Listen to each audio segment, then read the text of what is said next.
O meu já dei, claro. Aleluia. Irmãos, uma alegria estar aqui com você nessa noite, reforçando o convite para você estar aqui na sexta-feira que vem, no nosso culto do mês. A gente tem um culto de jovens da cidade inteira, uma vez por mês, tá bom? E a gente tem convidado irmãos para vir ministrar. Quantos participaram da Holy Fest? Foi uma bênção, né? Muita unção de Deus, muito mover. Então chama todo mundo para vir para cá na sexta-feira, porque vai ser realmente muito poderoso. A entrada é franca, você pode convidar quantas pessoas você quiser, nos ajude a divulgar, tá bom? Também quero fazer um convite muito especial para você, quero só reforçar, se você já fez o curso de maturidade no Espírito, e ainda não fez o CTL, que é o nosso curso de treinamento de líderes, é um curso muito poderoso, que te capacita e amplia o seu entendimento da palavra de Deus, tem o poder de mudar a sua vida, e de colocar você em condição de ser útil para Deus. Isso é muito poderoso. Eu normalmente não dou aula no cursão, nem no CTL, dou aula só no seminário, e mesmo assim eu dou aula no telepresencial, quase não tenho condição de dar à noite por causa das viagens, mas especialmente e exclusivamente, esse semestre eu vou dar todas as aulas em uma turma especial do CTL. Eu vou ministrar toda a matéria na segunda e quinta, são apenas 3 meses, segunda e quinta à noite, começa às 7h15 e vai até às 10 da noite, com intervalo no meio, né, pastor Gustavo? Nós vamos fazer um retiro com essa turma, poderoso, vou estar lá também, uma formatura, vai ser uma turma muito especial. Se você já fez, talvez você fez há muito tempo, quer fazer de novo, quer reciclar, talvez você está se preparando para ser líder, ou já é um líder, ou está precisando renovar o coração, todo mundo pode se inscrever. As aulas começam, sem ser amanhã, na outra segunda, tá bom? Vai ser aqui nós provavelmente, ou no mini auditório, ou no auditório das Águas, dependendo aí do número de alunos, já está chegando quase em 100, então vai ser uma turma bem legal. Eu queria muito desafiar você, talvez você não estava pensando, considera, quem sabe, pode fazer diferença na sua vida, reorganiza aí a sua agenda, pode ter seu amém, de apoio moral, aleluia. E quarta-feira também vou fazer algo que eu nunca fiz, eu tenho tido muito encargo em meditar no Evangelho da Graça de Deus, e eu vou fazer uma imersão de 31 dias, um mês, 31 dias no Evangelho da Graça. Vou fazer no meu Instagram aberto, e também vai passar no canal do YouTube e na Rádio Vinha, para quem quer ouvir, os outros é para quem quer assistir. Todos os dias, por 31 dias, começando quarta-feira agora, eu vou fazer essa imersão no Evangelho, né, um devocional específico da graça. Então, e aí a gente tem um grupo, até se tiver o banner aí, irmão, tem alguém aí em cima? Eles ficam escondidos ali, a gente não vê eles. Se tiver aí, coloca para mim o QR Code. Nós criamos uns grupos de WhatsApp, para quê? Você não tem que entrar lá para assistir, está aberto lá no Instagram. Mas se você quiser receber um material, todo dia a gente vai enviar um materialzinho bem legal, já está pronto. Eu vou te enviar o versículo daquele dia, que eu vou estar compartilhando, versículo para você orar ele durante o dia, meditar nele, é um versículo de graça. Aí eu vou compartilhar uns 8 a 10 minutos, né? Mas lá no WhatsApp eu vou te mandar o versículo, tá bom? Aí eu vou fazer uma confissão da palavra por escrito para você também, vou mandar lá. Vou mandar também para você eu fiz um plano de leitura de 31 dias, só um capítulo da Bíblia por dia, mas é um capítulo da Bíblia por dia ligado com a graça. Então foi assim bem, uma coisa totalmente diferente. Então você vai ler um dia Romanos, depois Gálatas, depois vai para João, 1 João, volta em Gálatas. Então vai ser bem legal, assim, diferente, né? E até tem o tema, a gente vai mandar todo dia para você, e também vai junto um link de uma música para você adorar naquele dia. Essa lista quem fez foi o nosso ministro aqui, né, o pastor Felipe, escolhido a dedo as músicas.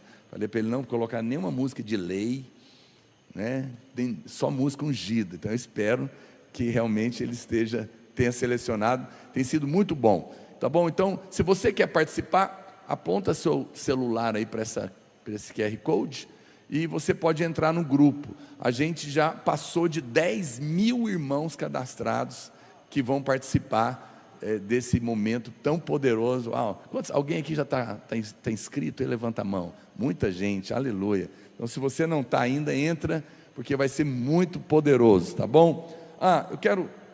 Sumiu aqui o meu retorno? Aleluia. Só respondendo uma pergunta. Normalmente os irmãos não mandam perguntas, mas hoje alguém mandou. Pastor, nós não cremos na perca da salvação, exatamente. Mas em Apocalipse fala que o nosso nome pode ser retirado do livro da vida. Apocalipse 22, 17. Não é isso que está escrito lá, tá bom?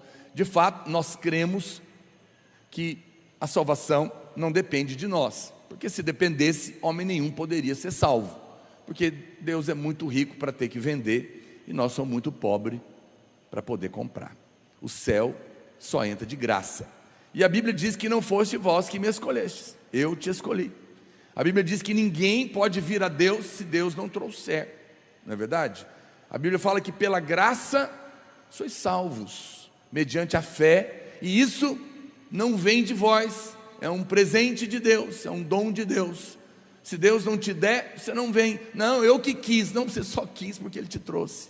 Você só quis aceitar Jesus e reconhecer como seu Salvador, porque Ele te atraiu, Ele te trouxe.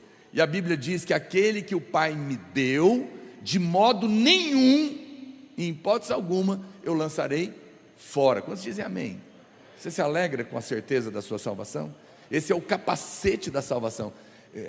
Efésios fala para você vestir a armadura da fé, e a primeira que está lá é o capacete da salvação, é a certeza da salvação. Esse capacete, quem não tem entendimento claro, convicto, conciso, sem dúvida nenhuma, que uma vez salvo, salvo eternamente, não consegue viver o reino de Deus na prática, que é justiça, paz e alegria.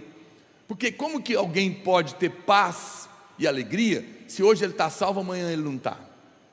É ou não é? E se perde a salvação, em que situação que perde? Qual que é a quantidade de pecado que tem que juntar para perder? Quando alguém falar para você que perde, eles falam assim, não, mas não é assim tão fácil, é difícil, mas perde. Você fala, mas qual que é o dia que perde? Qual que é a quantidade de pecado que perde? E aí, depois aceita Jesus e salva de novo, mata Jesus todo dia, para salvar de novo.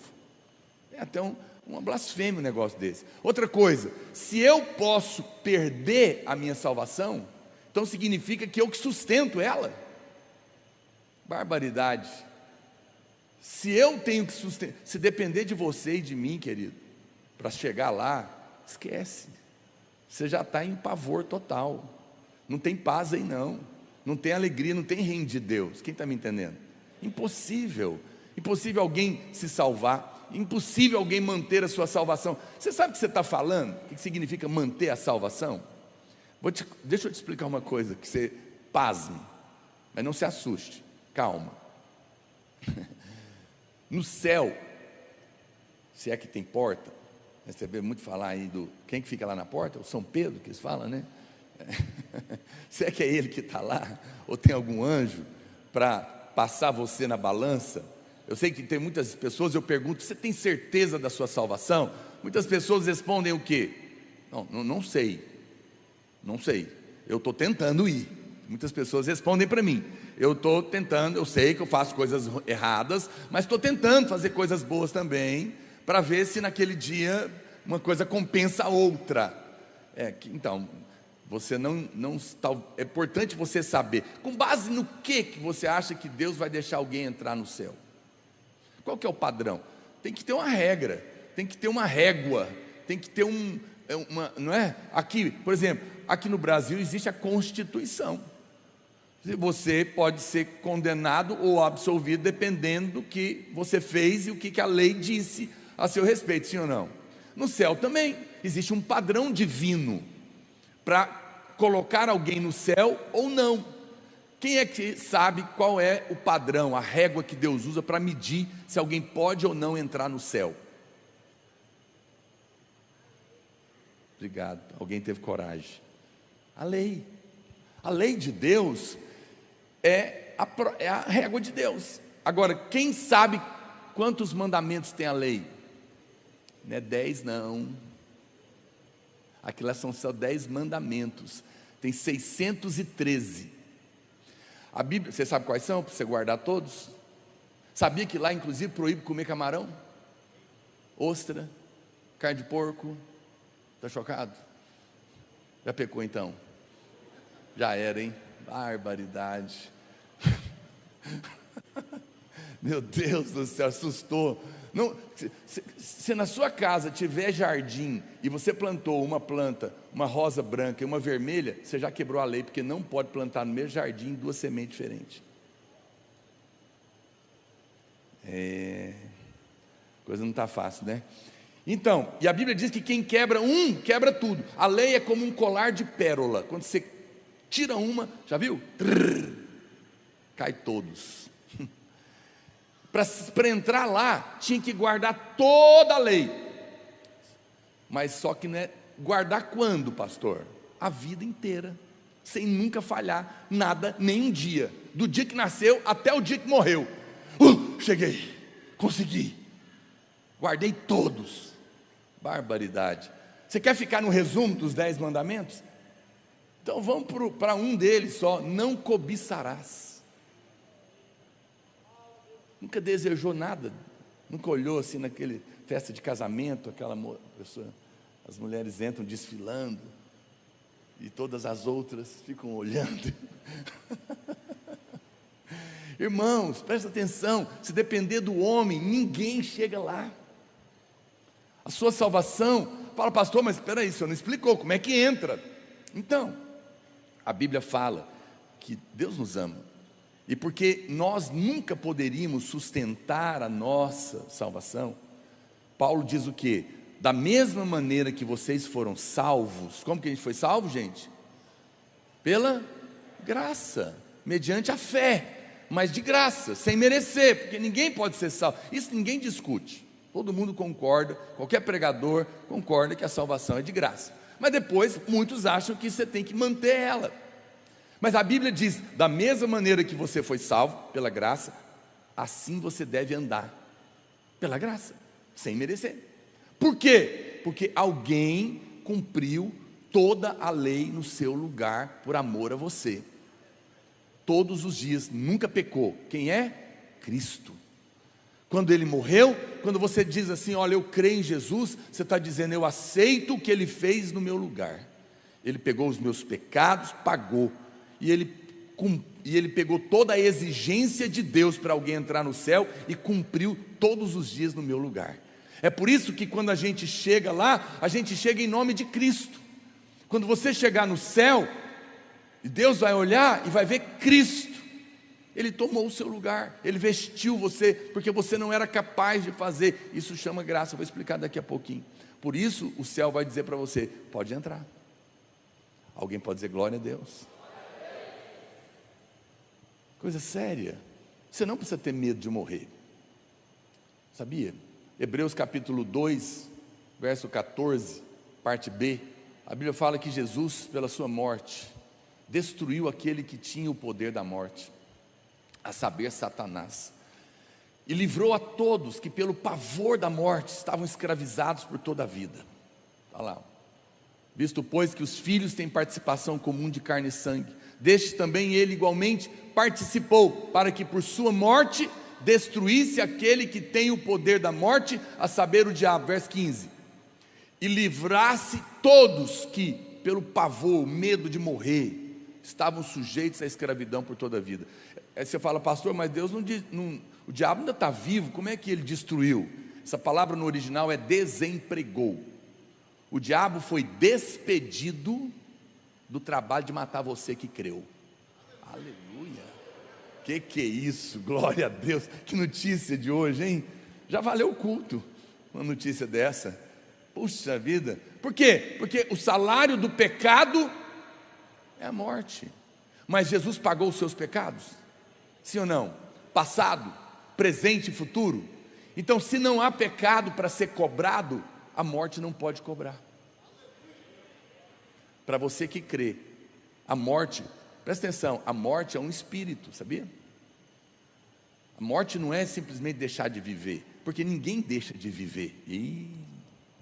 O homem é eterno. O que morre é só a sua carne. A vida vai continuar para todo mundo. A questão é aonde você vai passar a eternidade. E isso é muito sério, porque diante da eternidade aqui é nada. E o que nós decidimos com a nossa vida aqui é muito sério, muito sério. Não é verdade? Agora, Deus não quer mandar ninguém para o inferno.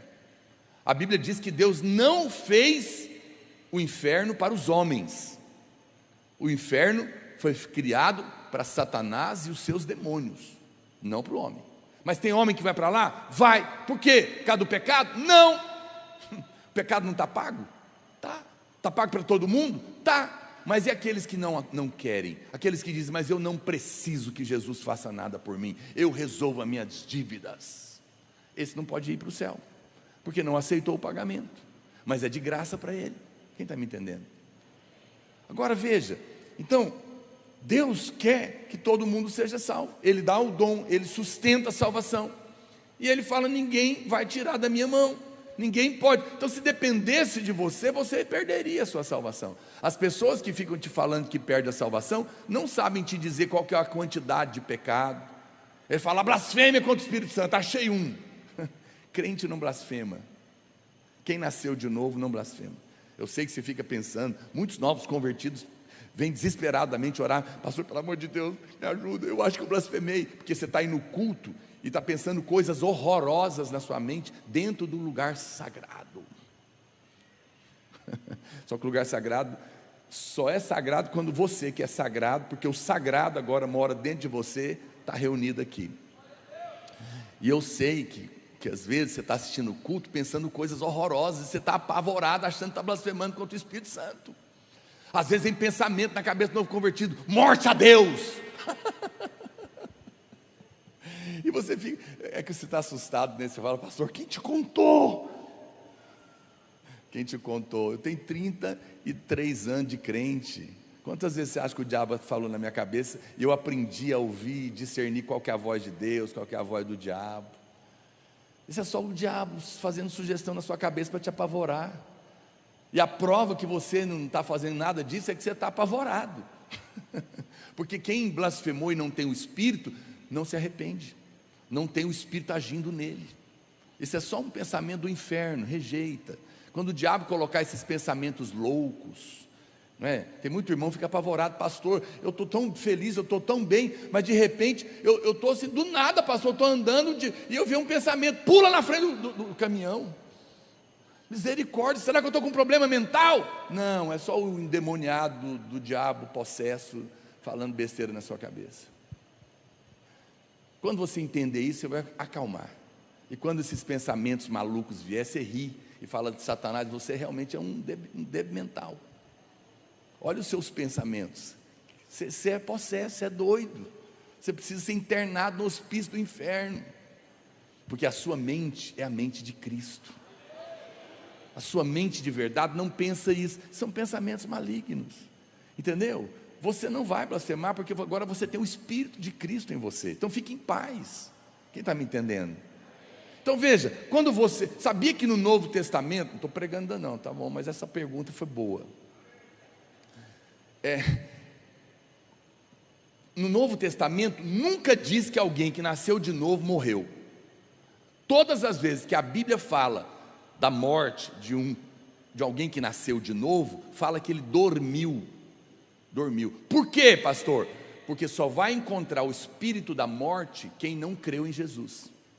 Quem creu em Jesus não pode encontrar a morte, porque não tem pecado na vida dele. O sangue pagou.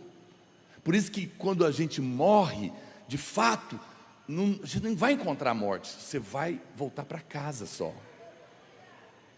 É só uma passagem. Você não precisa ter medo mais, está tudo resolvido a seu respeito. Você fala, pastor, então coloca lá o versículo, tem que responder o irmão, né? Apocalipse 22, 17 a 19, põe aí, Apocalipse 22, 18 para mim, por favor. Apocalipse 22, 18, está falando que se alguém mudar a Bíblia, ele vai perder o direito dele na árvore da vida. Dá para colocar a Bíblia? Senão eu leio aqui. Apocalipse, colocou? Eu e todo aquele que ouve as palavras da profecia deste livro, testifico que se alguém lhe fizer qualquer acréscimo, Deus lhe acrescentará os flagelos escritos nesse livro. Não é? O juízo de Deus. E se alguém tirar qualquer coisa das palavras do livro dessa profecia, Deus vai tirar a sua parte da árvore da vida. Está falando nada de apagar nome do livro da vida. Por isso que os irmãos precisam ler a Bíblia precisamente.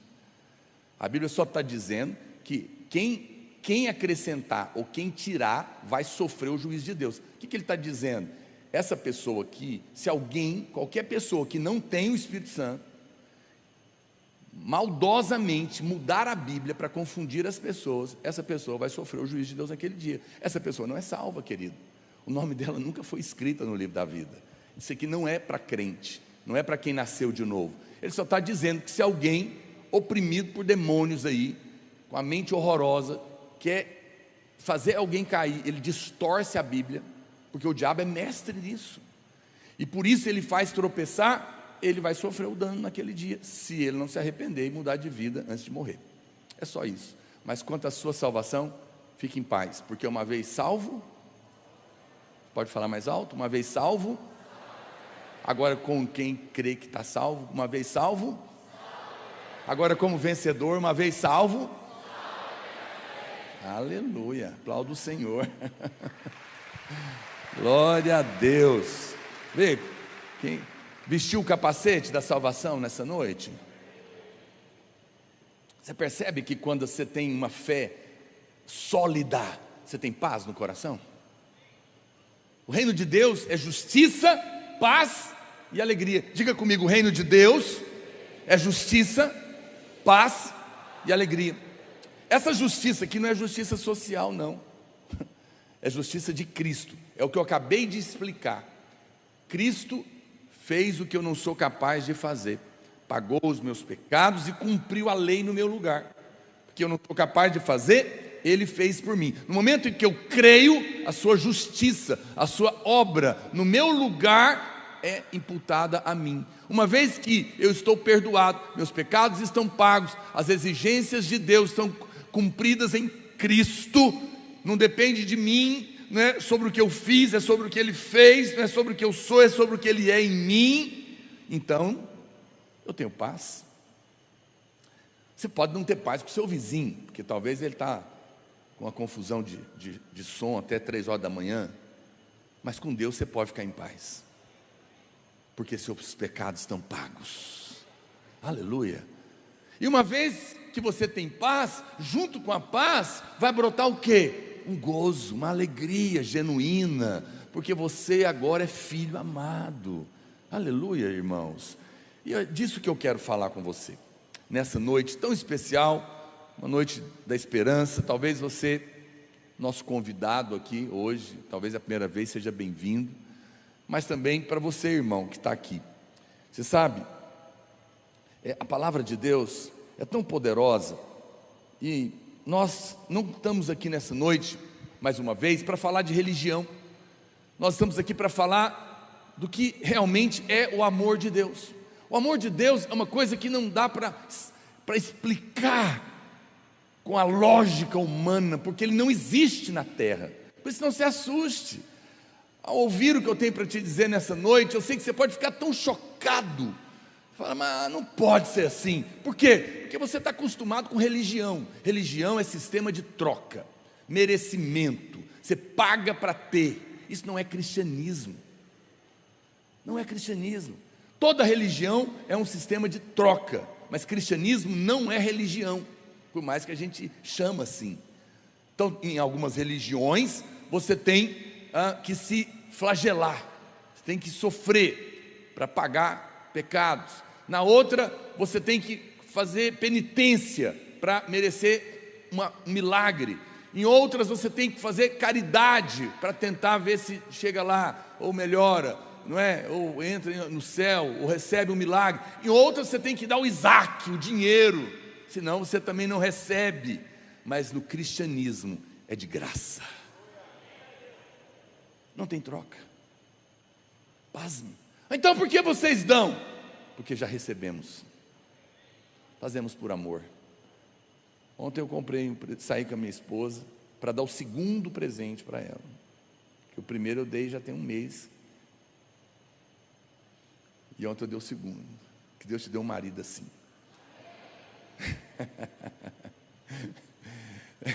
Mas, veja, eu não dei presente para ela, para conquistar o amor dela, até porque nós estamos casados já há 31 anos. 2? Ajuda aí, gente. 91. 31, né? E eu já sei que ela me ama, porque eu já aprontei, não pecado, não precisa pensar besteira não, mas eu sou um marido falho, eu erro, sempre que a gente tem que discutir, ela tem razão, porque homem é sempre errado, você já sabe, né? Então esquece esse negócio, assume logo. Então a minha mulher já decidiu me amar, do jeito que eu sou, amém? Essa é a liberdade do amor, quando você decepciona, descobre que o outro é, e decide amar ele a si mesmo, glória a Deus. Então, porque eu já sou amado, eu a amo, eu quero dar presente, eu quero levar ela para passear, porque é o reflexo do amor dela por mim, não é uma conquista. A vida cristã não é uma troca com Deus mais, é que quando você descobrir o tanto que Deus te ama, e como Ele te ama, não vai acontecer outra coisa senão querer retribuir amando a Deus, porque o seu coração vai ser conquistado. Quem está me entendendo? Mas a gente é criado num sistema de troca tão horroroso, nós temos uma ideia de Deus tão ruim, porque você cresceu ouvindo que Deus castiga, papai do céu castiga, papai do céu está vendo, papai do céu levou o seu pai que morreu, que derrubou o avião, que matou a criança na escola, tudo é culpa de Deus. Tudo é um Deus irado no céu, um velho barbudo, irado, procurando um erro para te punir. Não é essa a imagem de Deus na Bíblia. As crianças gostavam de Jesus, sabia? Vinham para ter com Ele. Crianças são honestas, se ela não gosta de alguém, não gosta. Não é verdade? Porque Jesus era gracioso, Jesus era bondoso. Você sabe, quando você casa e tem filhos, você começa a entender um pouquinho mais do amor de Deus, porque filhos fazem coisas certas e erradas, e alguns dão muito trabalho, mas qualquer pai e mãe sadios, mesmo os filhos que dão muito trabalho, não conseguem deixar de amar. Eu acompanho algumas mães, alguns pais que têm problemas com filhos drogados, é muita luta, o menino rouba as coisas da casa, quer se matar, e vira uma confusão, e a polícia pega ele, e vai às vezes preso, e tem que tirar. Pergunta para aquela mãe, quer desistir? Inexplicavelmente, não. Por quê? Porque é meu filho, eu não sei explicar. Agora, se nós que somos homens, podemos amar os nossos filhos de uma maneira indescritível, quanto mais o Senhor não ama você.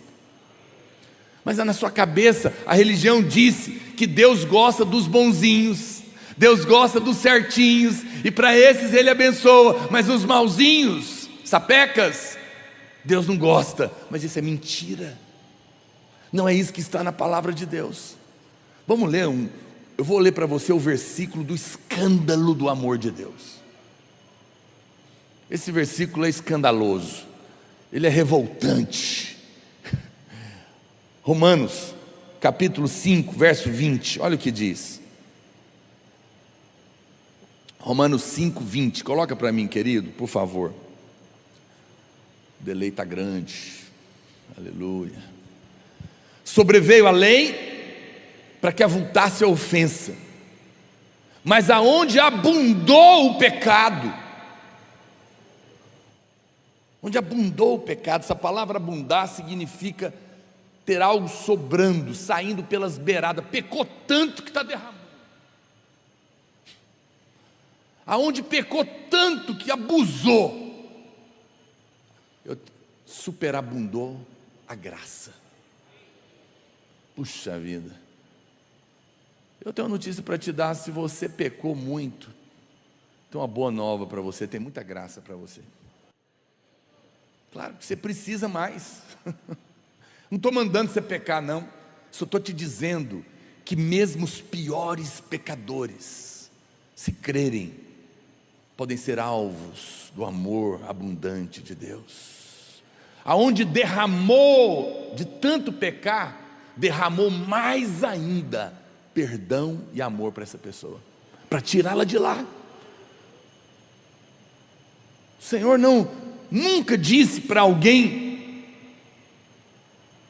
se limpar para vir tomar banho.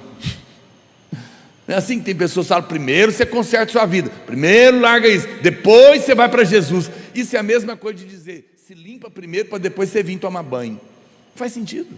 O Senhor fala: venha sujo, venha do jeito que você está. Às vezes a gente chega na casa dos irmãos, o filho dele está descendo uns catarros assim, está com umas perebas no joelho, e ele vem: pastor! Você fala: que gracinha, seu menino. Porque não é meu filho. Mas e o pai? Pai não, o pai mesmo já pega com a mão dele o nariz do menino. Mas o pai faz essas coisas. Não é verdade? Pai não tem nojo. Querido, Deus não está com nojo de você. Eu não sei o que você fez. Venha como você está. Você é amado. Deus quer lavar você. Não tente se transformar. Para com essa conversa de melhor versão de si mesmo. A melhor versão de si mesmo não vale nada. O homem é um trapo de imundície comparado com a retidão de Deus. A melhor versão de nós mesmos é Cristo. É Ele na nossa vida. É que faz toda a diferença. Então veja, a Bíblia está dizendo que aonde abundou o pecado, superabundou a graça. Isso não faz sentido na cabeça do mundo caído. Por quê? Pecado muitas vezes o que é o pecado? É quebrar a regra, quebrar a lei. E qual que é a lógica? Aonde houve um crime, tem que ter, olha para cá, punição, é ou não é? E aonde houve muito crime, tem que ter o quê? Muita punição. Mas a Bíblia fala que aonde houve muito pecado, tem mais perdão. Isso não tem na terra. Você fala: pastor, mas isso não é justo. Tá certo, nós vamos resolver isso aqui hoje. Porque Deus é justo, sim ou não? Pode um assassino de crianças simplesmente ir embora? Pode um marginal que matou uma família dizer: sinto muito, e ficar por isso mesmo? Pode, gente? Não. Mas Deus ama essa pessoa, quer salvá-lo, mas tem que puni-lo. Eita, como faz? Deus se colocou nessa situação, porque a vontade de Deus é que todo homem, inclusive os marginais, sejam salvos. No entanto, aquele que pecou tem que morrer, tem que pagar, tem que ser lançado fora. Mas Deus não quer mandar ninguém para o inferno. E é aqui que às vezes entra o entendimento do amor de Deus. Tem um escritor, gosto muito dos livros dele, inclusive tem um livro dele que eu recomendo, chamado Maravilhosa Graça, Philip Yancey. Ele dá uma definição de graça muito poderosa. Ele diz assim: graça significa que não há nada que eu possa fazer para Deus me amar mais, mas também significa que não há nada que eu possa fazer para Deus me amar menos. Eu vou dar na minha arrogância, uma melhoradinha no que ele disse, só para ficar um pouco mais claro para você. Graça significa que não há nada de bom que eu possa fazer para Deus me amar mais. Ele já me ama o máximo, Ele já te ama o máximo.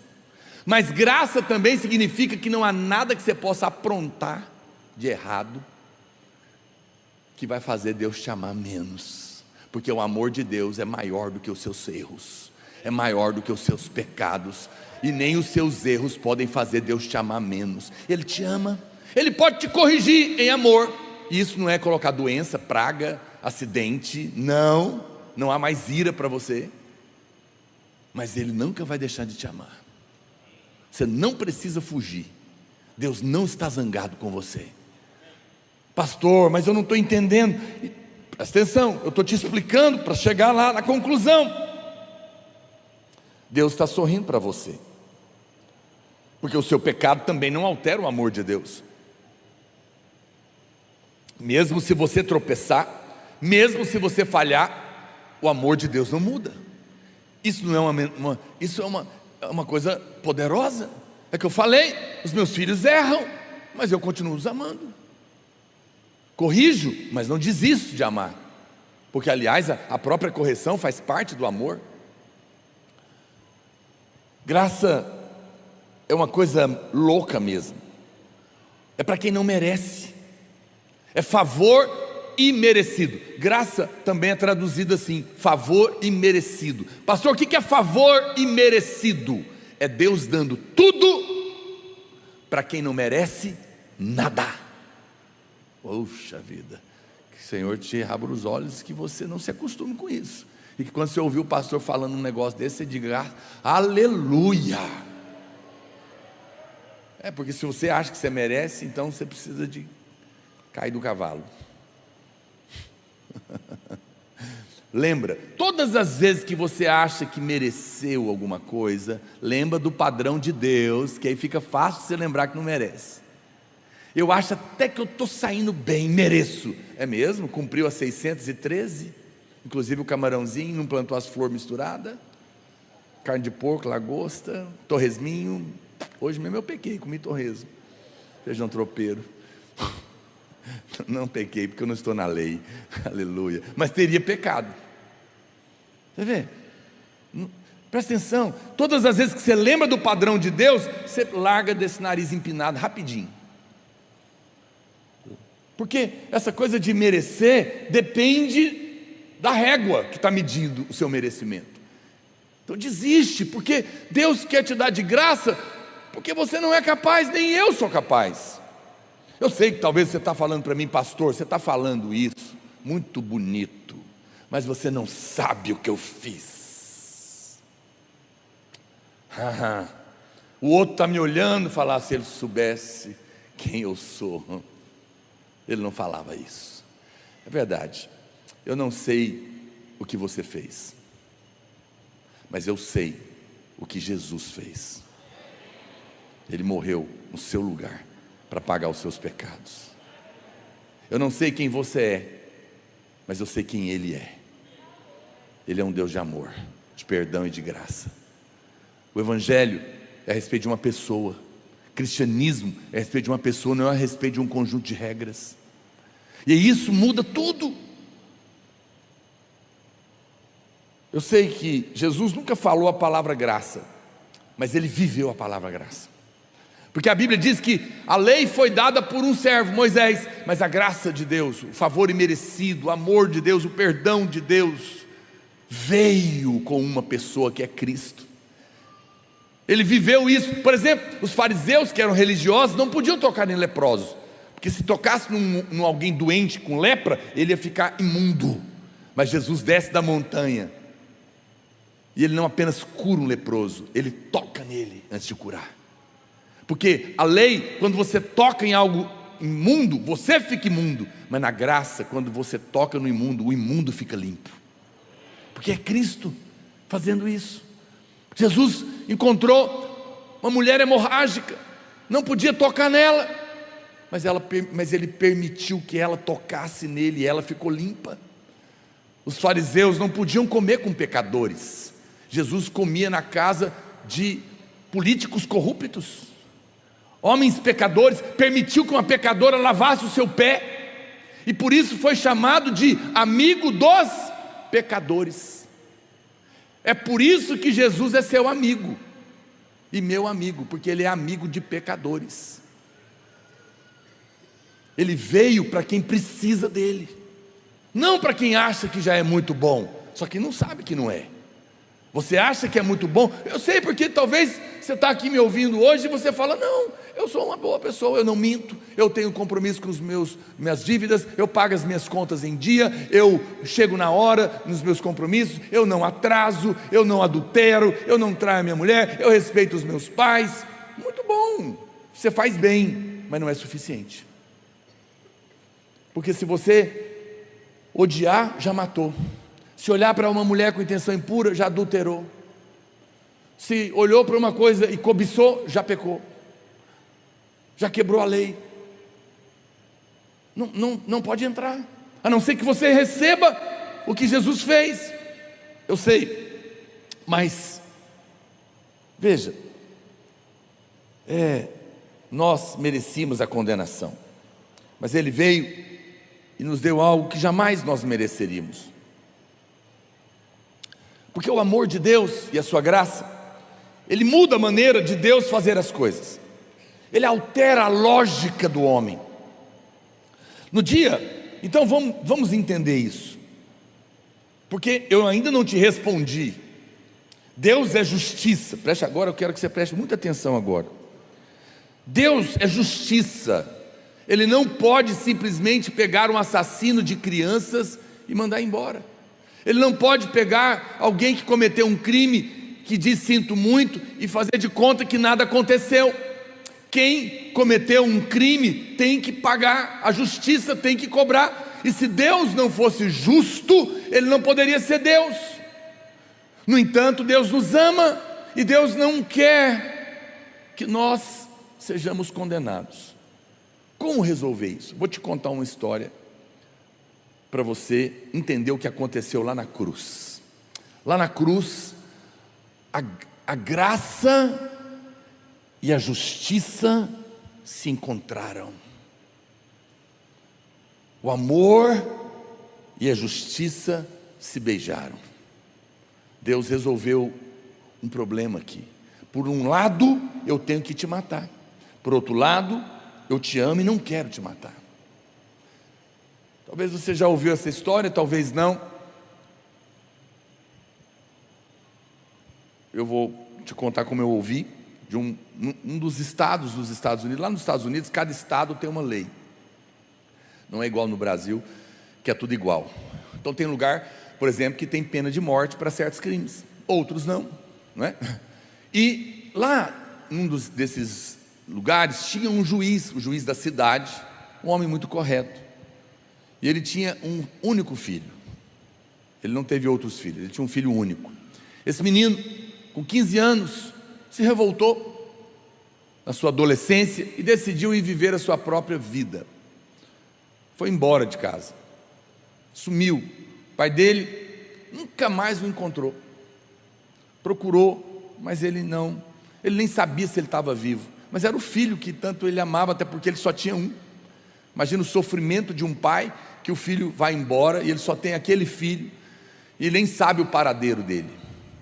Mas enquanto ele estava lá, sofrendo e vivendo a sua vida e procurando seu filho, continuou fazendo seu trabalho de juiz.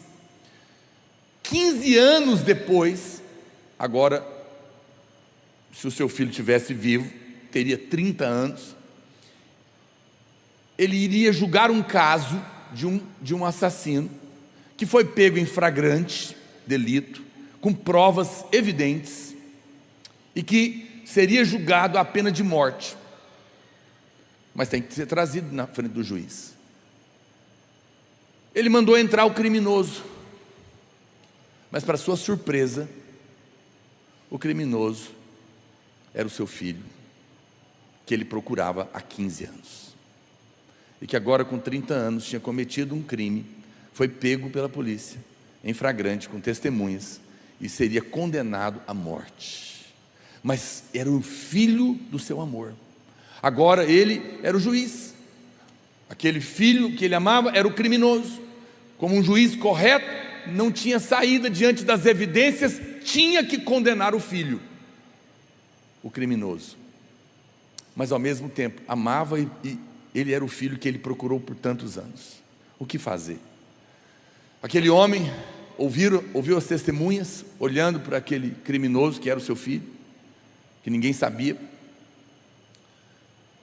e depois de ouvir todas as acusações, como um juiz, diante das leis daquele estado, ele bateu o martelo e disse: é réu de morte, segundo as leis deve morrer. Naquela hora ele exerceu o papel de juiz. Mas onde ficava o amor? Antes os guardas iam levar o criminoso, ele falou: por favor, espere um momento, Naquele momento ele levantou da cadeira, tirou a toga de juiz, a capa também, colocou na cadeira, desceu e foi até o seu filho. Se voltou para os jurados e para os guardas e disse: esse homem matou, é um criminoso, é réu de morte, deve morrer. Mas eu preciso dizer para vocês, ele é o meu filho, que eu procuro há 15 anos, meu único filho, e eu amo muito. Eu quero que vocês me levem, eu vou morrer no lugar dele, para pagar o crime dele, porque eu amo. Foi isso que aconteceu com você e comigo. Deus tinha que nos matar, porque nós pecamos, e Ele é juiz reto, não poderia ignorar o crime, mas porque nos ama, desceu do céu, tirou a sua capa de juiz, veio até nós na pessoa de Cristo, foi até a cruz e disse: eles deveriam morrer, mas porque são meus filhos amados, eu vou morrer no lugar deles. Isso é a graça de Deus. Ele cumpriu a justiça nele mesmo, para demonstrar o quanto nos ama. Somente um Deus assim amoroso poderia fazer isso. E dessa maneira você começa a compreender o amor de Deus. Você começa a compreender que é um amor justo. Aqui na terra, criminosos terão que pagar, não tem jeito. Certos crimes terão que ser cumpridos na cadeia. Outros até, em outros lugares, vão morrer. Mas diante de Deus estará resolvido se crer. Por quê? Porque a justiça foi feita. A graça está baseada no preço que Jesus pagou por nós lá na cruz. E porque já foi pago, Deus não cobra mais. Veja, preste atenção, você pecou, você está em dívida, diante de Deus merecia o inferno e a morte. Jesus vem, Deus se faz homem, paga a sua dívida. Uma vez que está pago, não pode ser cobrado de novo, porque daí se tornaria injusto.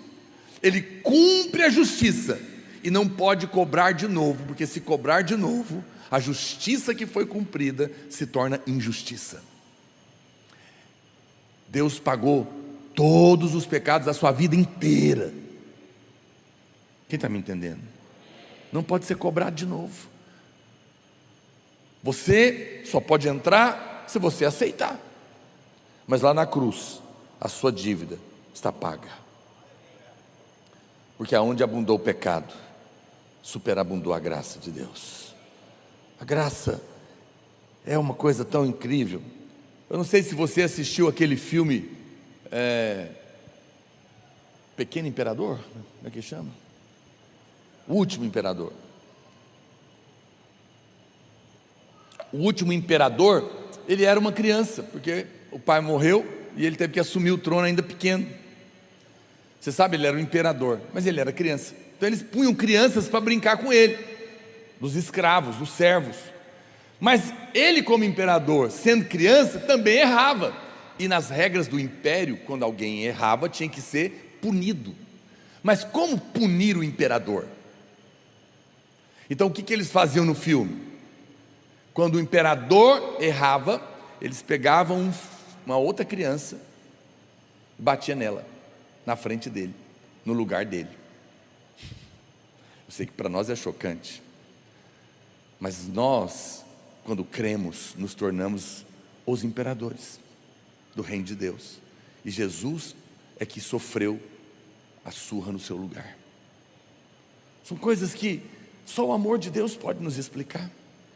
Você sabe, a Bíblia diz que o bom pastor, ele tem 100 ovelhas, uma se perdeu, ele deixa as 99 para ir buscar a que está sumida. Eu pergunto para você, isso não é lógico na matemática humana. Nenhum pastor de ovelhas de bom senso, vai deixar 99 para procurar uma que está perdida. Por quê? Porque pode ser que enquanto ele vai buscar aquela, as 99 são atacadas por um lobo. Mas ele conta essa parábola para dizer que para ele uma é importante. Sabe o que significa isso? É que se existisse só você no mundo, nenhuma outra pessoa mais, Jesus viria para morrer por você, assim mesmo. Eu confesso que um dia eu fiquei pensando nisso e duvidei. Eu pensei, será mesmo que se fosse só eu, Deus ia vir, morrer, virar homem, morrer na cruz, para me salvar? Naquela noite, eu fiquei com aquele pensamento de dia, mas de noite, Deus falou ao meu coração.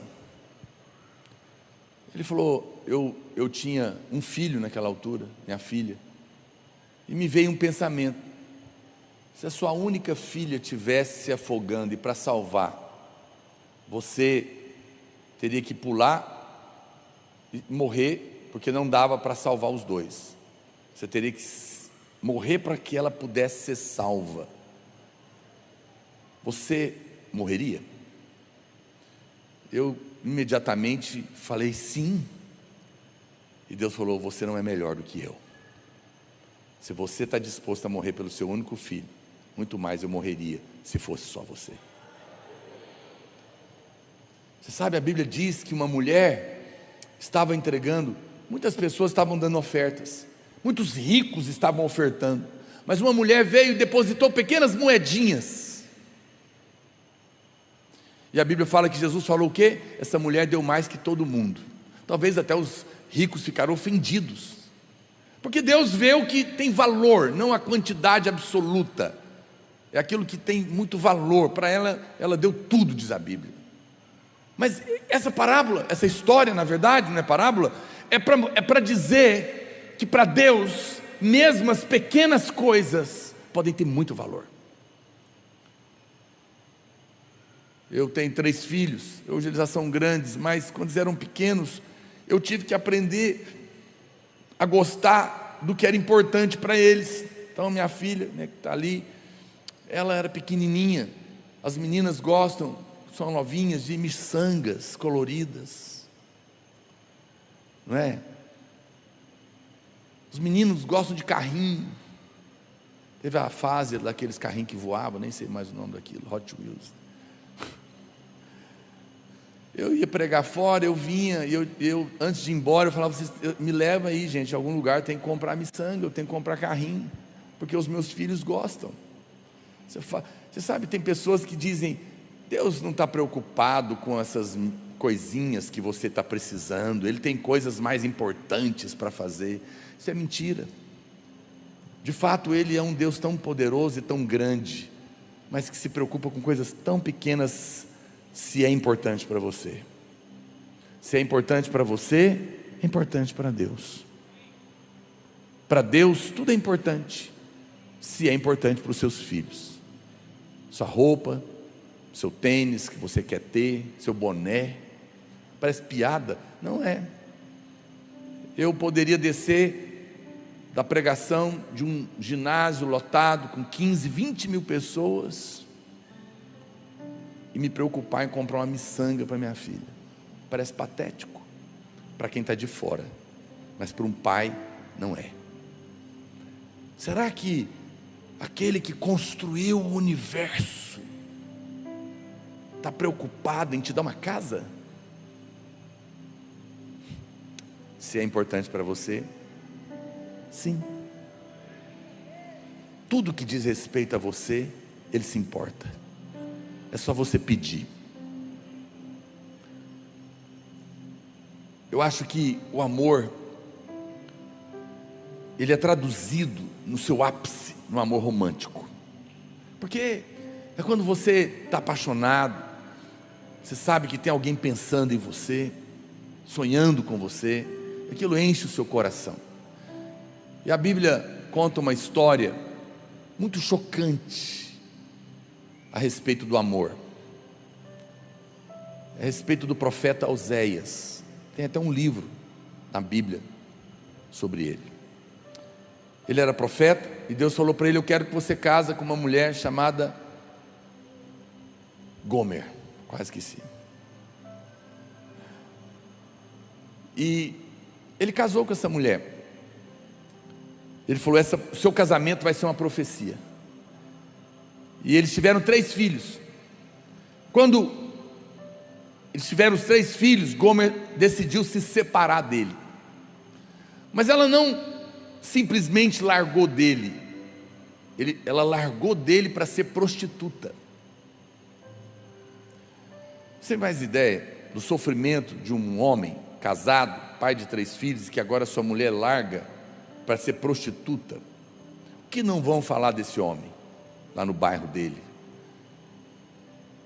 É um corno, ele foi um homem humilhado, terrivelmente humilhado, porque agora a mulher dele estava lá no prostíbulo e todo mundo sabia. Não eram cidades grandes. Ele foi chacoteado, humilhado, zombado. Mas por outro lado, as pessoas tinham dó dele, porque afinal de contas foi a mulher dele que foi embora. Mas aí Deus chamou ele, e agora a mulher que ele tinha paixão, talvez ele estava com vontade de matá-la, uma luta. Mas Deus chama ele e fala: vai lá no prostíbulo e busca sua mulher de volta para sua casa. E o profeta foi, e ele agora vai lá e traz a mulher de volta. Agora, veja, as pessoas certamente estavam falando mal daquela mulher. Olha lá, enquanto ela estava lá no prostíbulo, certamente todo mundo falava mal dela. Mas agora, ele que era o traído, vai lá e traz a mulher de volta. O que vão dizer dele? Esse cara não tem vergonha na cara, não vale nada mesmo, porque depois que essa mulher faz o que ela fez, ele ainda traz ela de volta. Não é verdade? Uma coisa absurda. E Deus, ele fala então, ele falando para a nação de Israel, ele diz: assim são vocês, aprontam comigo, vocês são a minha noiva, pecam, me deixam, desviam, faz o que quer. Mas sabe de uma coisa? Por mais que vocês façam isso, eu vou sempre buscar vocês de volta, porque eu os amo. Sei que na nossa cabeça é revoltante, mas essa noite eu estou aqui para te dizer, mesmo que você ficou longe, você não estava nem aí para Deus, hoje Ele marcou um encontro aqui com você. Você sabe, às vezes é como um jovem uma moça bonita, e alguém ainda com 15 anos, os dois, um adolescente se apaixonou por ela, e ela não quis saber dele, esbanjou, mas ele tentou a vida toda, e ela viveu a vida no mundo, cada dia com um homem, e agora, talvez ela já estivesse velha, destruída, 70 e 80 anos, doente, e aparecesse para ele, que se guardou, e perguntasse se ainda me quer. Você ia falar: pelo amor de Deus, agora que você está destruída, você vem? Talvez falaria isso, mas Deus, Ele diz mesmo para alguém assim: pode vir do jeito que você está, eu te esperei por 80 anos, que bom que você veio. Esse é o amor de Deus. Eu quero encerrar contando para você a última história. Eu estou contando histórias, né? Para tentar ver se você entende o amor de Deus. Essa história é verídica, filha de um pastor, nos Estados Unidos também. Com 15 anos, a menina conheceu um homem mais velho, muito rico, que prometeu muitas coisas para ela, ou que parecia ser rico, e ela fugiu com esse homem, porque o pai dela não deixaria ela ir embora. Ela tinha apenas 15 anos, era uma adolescente, e ela foi embora com esse homem para uma outra cidade dos Estados Unidos, e o pai dela nunca mais encontrou. O pai dela, nos Estados Unidos, eu não sei se ainda hoje é assim, mas lá podia fazer propaganda em caixinhas de leite, essas Tetra Pak, essa aí. E ele colocou as fotos dela nas caixinhas de leite, na cidade que ele sabia que ela poderia estar. E essa moça, agora com 30 anos, na verdade, aquele homem que ela foi achando que seria alguma coisa, era um cafetão de prostitutas. E ela se tornou uma prostituta de luxo por 15 anos, explorada por esse cafetão. Não podia ir embora. Mas agora, depois de pegar muitas doenças venéreas, ela estava mal, destruída. E ela vai um dia na padaria para comprar o leite, e ela vê a foto dela lá, do pai dela. Procura-se. Ela estava linda na foto, bonita, ainda nova. Agora ela já era ainda nova, mas destruída. Mas mesmo assim, ela rejeitou aquilo, revolta da vida. Mas as coisas pioraram. Ela ficou muito doente, tão doente que não servia mais para ser prostituta. E aquele cafetão expulsou ela para a rua. Ela foi morar na rua, literalmente, com doenças horrorosas, destruídas, acabadas, ia morrer. Ela então resolveu que a única chance que ela tinha era tentar voltar para casa. E ela ligou na casa do seu pai, eles não estavam, a secretária eletrônica atendeu, ela deixou um recado, falou: pai, sou eu sei de tudo que aconteceu, mas eu gostaria de voltar para casa.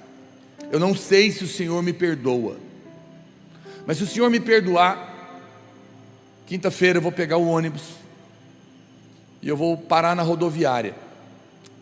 Se o senhor ouvir essa mensagem, se o senhor me perdoar, o senhor esteja lá.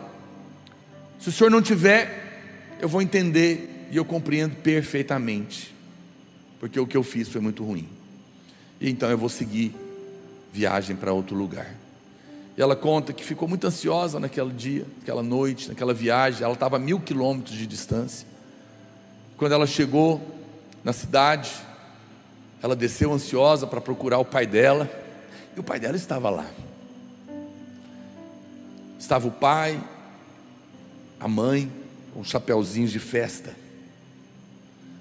mas estava também toda a família, as tias, os primos.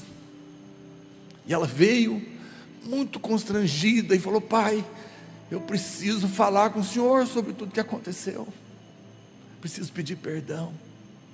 E o pai dela falou: minha filha, agora não, agora nós vamos para casa, porque tem uma festa preparada para você, porque você estava perdida e foi achada, e nós queremos nos alegrar com você hoje. Você sabe, Deus não está preocupado com os seus pecados. Ele quer que você volte, porque Ele quer fazer uma festa no céu, porque você é filho amado. Você pode ser aquela prostituta que foi embora, mas Ele vai te buscar. Você pode ser a ovelha perdida, Ele vai te buscar. Você pode ser a filha que se foi, e agora Ele quer fazer uma festa. A filha pródiga. Não importa o que aconteceu, você é filho amado, perdoado, e o Pai quer alcançar você hoje. O apóstolo João, no final da sua vida, escreveu várias cartas que estão na Bíblia, e ele escreve assim a respeito dele: aquele a quem Jesus ama, porque ele foi o apóstolo do amor. E hoje Deus quer que você fale isso de você. Eu não sei, eu sei que eu fiz muita coisa errada, mas eu entendi o amor e o perdão de Deus por mim, e hoje eu escrevo a meu respeito: eu sou aquele a quem Jesus ama, porque lá na cruz Ele morreu no meu lugar, para cumprir a justiça de Deus e me amar, e eu creio nele. Eu gostaria que você ficasse de pé nessa hora. Quero orar por você. Feche os seus olhos, querido. Eu vim para cá hoje, e eu falei para Deus: Senhor, se uma pessoa crer nesse amor hoje à noite, e entregar a sua vida para esse Deus tão amoroso como Salvador, essa noite vale mais que o mundo inteiro. Eu não sei quais foram os seus pecados, mas há perdão para você hoje, basta você crer. Feche os seus olhos, querido, apenas põe a mão no seu coração. Pai, eu oro nessa noite, essa noite tão permeada com o seu amor, tão presente, tão perceptível é o seu amor aqui hoje. Há tanta presença, tanto amor sendo derramado aqui nessa noite. Há perdão nessa noite. Eu oro por cada vida que está aqui, que eles possam crer que podem ser perdoados, que não há pecado grande demais que o Senhor não possa perdoar, que não há pecado sujo demais que o seu sangue não possa lavar. E se eles creem, o Senhor os perdoa. O Senhor morreu no nosso lugar, para que nós possamos nos tornar filhos perdoados e amados. E nessa noite, nós entregamos a nossa vida nas suas mãos, e deixamos que o seu amor tome o nosso coração. Eu quero fazer uma oração ainda. A Bíblia diz que se com o coração você crê, e com a boca você confessar, você será salvo, seus pecados serão perdoados, e você se tornará um filho amado, que o Pai nunca vai abandonar. Se você quer fazer essa oração comigo, reconhece que é um pecador e precisa do Salvador, entendeu o amor de Deus, eu quero que você repita em voz alta comigo, porque a Bíblia diz que se você crer no seu coração e falar em voz alta com a sua boca, Deus vai te ouvir agora. Se você convidou alguém para estar aqui, convida ele para fazer essa oração. Se você vai fazer essa oração comigo, feche os seus olhos e erga o seu braço direito para Deus. Erga o seu braço para Deus. Diga: Senhor Jesus, eu reconheço que sou um pecador, e eu preciso do Salvador. Perdoa os meus pecados. Eu creio que o Senhor é Deus, que veio ao mundo, se fez homem e morreu na cruz no meu lugar, para pagar os meus pecados, para me perdoar, para demonstrar o seu amor. E nessa noite eu creio no meu coração e entrego a minha vida nas tuas mãos. Eu te recebo como meu único Senhor, o meu Salvador, o meu Pai, em nome de Jesus. Em nome de Jesus. Oh Espírito de Deus, aleluia. Quero fazer uma última coisa. Se você fez essa oração pela primeira vez, de todo o seu coração, ou se você veio com alguém aqui, se você trouxe alguém aqui, vem aqui na frente, por favor. Vamos encerrar juntos. Me dá um minuto, não vai embora. Vem aqui à frente, por favor. Não se constrange, nós queremos te abençoar. Pode vir, venha. Pode vir. Aqui é o lugar, é sua casa agora. Você é sua família. Pode chegar bem para frente. Vem aqui para o meio. Não ore ainda, os pastores. Chega para frente, por favor. Chega para frente. Pode vir, venha. Essa é uma noite poderosa, aleluia. É por isso que tem tanta unção aqui, porque o amor de Deus está aqui. Venha, bem baixinho para mim. Olha aqui para mim um minutinho, por favor. Eu não conheço vocês, não sei da sua vida, do seu passado, não sei o que vocês fizeram, mas eu sei o que Jesus fez. Não há erro grande demais que não possa ser pago pelo sangue de Jesus. Não há pecado sujo demais que o seu sangue não lave. Mesmo um aborto, mesmo uma tentativa de suicídio, um crime, Jesus pagou na cruz todas as suas dívidas. A velha mulher, o velho homem não vai ter mais passado, estará apagado. Você sabe, tem um pastor muito conhecido, ele teve um amigo pastor que adulterou, ele pecou, ele traiu a sua mulher, e veio a público, todo mundo ficou sabendo, e ele foi expulso, ele não pôde mais ser pastor, e ele queria agora se matar por aquilo, e o amigo dele tentou consolar ele de todas as maneiras, ele falou, não, o que eu fiz não tem perdão, ele não aceitava se perdoar, e esse amigo não sabia mais o que dizer para ele, fez uma oração, falou, Deus, me ajuda a falar alguma coisa para ele, eu não sei o que dizer. Naquela noite, esse amigo dele teve um sonho, e ele foi no céu. No sonho ele estava no céu. Quando ele chegou no céu, tinha uma biblioteca, e ele ficou olhando, eram muitos livros, e um anjo veio falar com ele, e ele falou, o que é isso? Ele falou, essa é a biblioteca do céu. Ele falou, o que são esses livros? É o livro da história de cada pessoa, que será lido diante de Deus naquele dia do julgamento. E ele falou, e eu posso ver o livro de uma pessoa? Ele falou, pode. Qual o nome dele? E ele falou o nome do amigo dele que tinha pecado, do pastor que tinha pecado. E ele trouxe, e ele começou a ler o livro, dia que ele nasceu, cresceu, casou, teve filhos, e foi chegando o dia do seu adultério. E ele fala que ele ficou pensando o que vai estar escrito. Para sua surpresa, quando ele abriu aquele dia do pecado daquele homem, não tinha nada escrito lá, estava em branco, e ele ficou surpreso. Ele chamou o anjo, ele falou, olha aqui, por que essa página está em branco na história dessa pessoa? E o anjo falou para ele, porque aquilo que o sangue de Jesus apaga, não há memória diante de Deus. Deus não vai lembrar mais dos seus pecados, porque você está perdoado.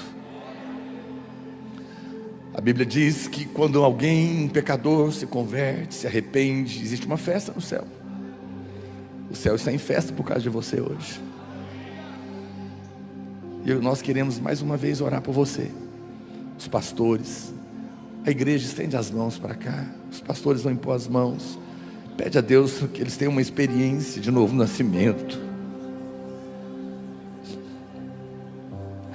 Senhor, move nessa noite, derrama do seu amor, perdoa os pecados, apaga do livro, dá a eles uma experiência de novo nascimento, dá a eles uma experiência com o seu amor, com o toque do seu amor, do seu perdão, que eles possam nascer de novo, que eles possam experimentar o seu amor, que eles possam experimentar a sua graça, o seu favor, que eles saibam que hoje os céus estão abertos para eles, está em festa por causa deles. Eles são amados, perdoados, são filhos amados. Agora mesmo a mão do Senhor está sobre eles. Aleluia, aleluia. Olha para cá, deixa eu dizer uma coisa para vocês agora, pela última vez.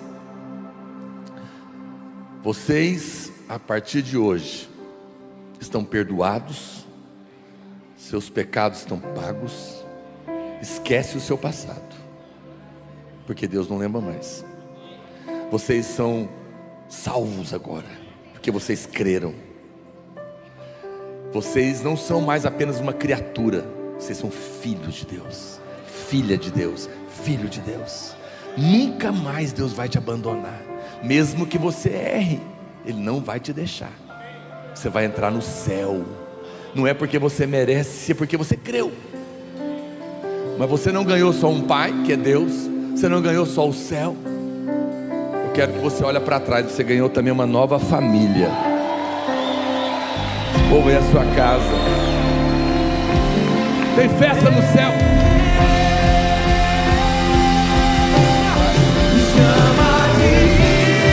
Deus abençoe, querido. Dê um abraço nesses amados aqui. Diga para ele que ele é muito amado. Dê uma semana maravilhosa, abençoada.